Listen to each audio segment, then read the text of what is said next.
শুক্রবারের স্পোর্টস কোপে আপনাদের সবাইকে স্বাগত জানাচ্ছি। আজকে প্রথম যে খবরটি দেবো সেটা হচ্ছে ফুটবলের দলবদলের খবর।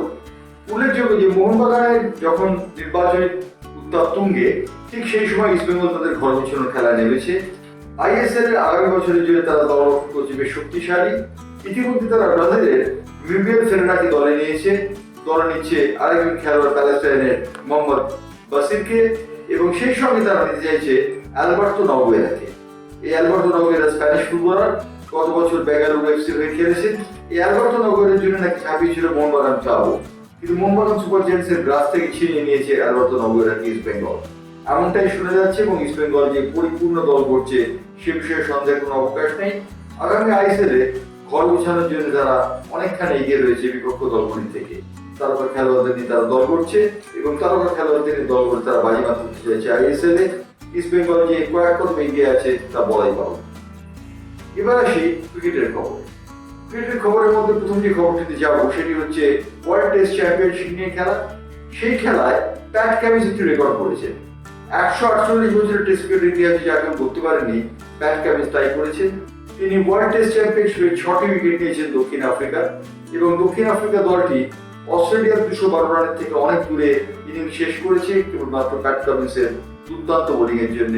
প্যাট কামিন্স প্রথম সেশনে 4টি উইকেট নিয়েছিলেন, দ্বিতীয় সেশনে 2টি উইকেট নিয়ে তিনি ঘর পূর্ণ করেন, এবং সেই সময় প্যাট কামিন্স 148 বছর ইতিহাসের টেস্টের সর্বোত্তম বোলার হচ্ছেন সে বিষয়ে বলতে পারার কোনো অপেক্ষা রাখে না। আর জোরে বোলারদের আধিপত্য রইল এই ওয়ার্ল্ড টেস্ট ক্রিকেটের দ্বিতীয় দিনেও জোরে বোলাররা আধিপত্য বিস্তার করেছে, যার অন্যতম নায়ক হলেন প্যাট কামিন্স। এবার আসি আর একজন খেলোয়াড়ের কথায়। ক্রিকেটার খেলা তিনি, কিন্তু ক্রিকেটার হলেও তিনি ধোনির সতীর্থ ছিলেন। সিএসকে দলে খেলেছেন, সিএসকে দলের হয়ে তিনি নিয়মিত খেলেছেন, কিন্তু দুর্ভাগ্যের বিষয় তিনি এখন বাস চালান। শ্রীলঙ্কার এই দুর্ধর্ষ খেলোয়াড় তিনি এই মুহূর্তে বাস চালকের ভূমিকা নিয়েছেন, এবং বাস চালকের ভূমিকা নিয়ে তিনি বাস চালাচ্ছেন। ধোনি সতীর্থ ছিলেন এক সময়। শ্রীলঙ্কার হয়ে 40টি ম্যাচ খেলেছেন, আন্তর্জাতিক ম্যাচ, তার মধ্যে 31টি ওয়ানডে ইন্টারন্যাশনাল। কিন্তু ওয়ানডে ইন্টারন্যাশনাল খেলা সত্ত্বেও তিনি এখন বাস চালকের ভূমিকায় রয়েছেন। এবারে যাবো অভিমন্যু ঈশ্বরনের কথায়। অভিমন্যু ঈশ্বরন ভারতীয় দলের একজন খেলোয়াড়, টেস্ট খেলোয়াড়, কিন্তু এখনো পর্যন্ত তার অভিষেক হয়নি। প্রায় 40,000 কিলোমিটার হেঁটেছেন অভিমন্যু ঈশ্বরন। 4 বছর আগে ইংল্যান্ড সফরে তিনি দলভুক্ত হয়েছিলেন, কিন্তু জাতীয় দলে তার অভিষেক আর হয়নি। এবার কি জাতীয় দল অভিষেক হবে অভিমন্যু ঈশ্বরনের? এই প্রশ্নটি বড় হয়ে দেখা দিয়েছে। বাংলাদেশ ক্রিকেটার কিন্তু ডোমেস্টিক সার্কিটে যথেষ্ট ভালো ক্রিকেট খেলেছেন। তার খেলায় একই দিকে যেমন রয়েছে চমৎকার বুদ্ধিমত্তার ছাপ, তেমন রয়েছে তার নিজের প্রতি একটা আত্মবিশ্বাস।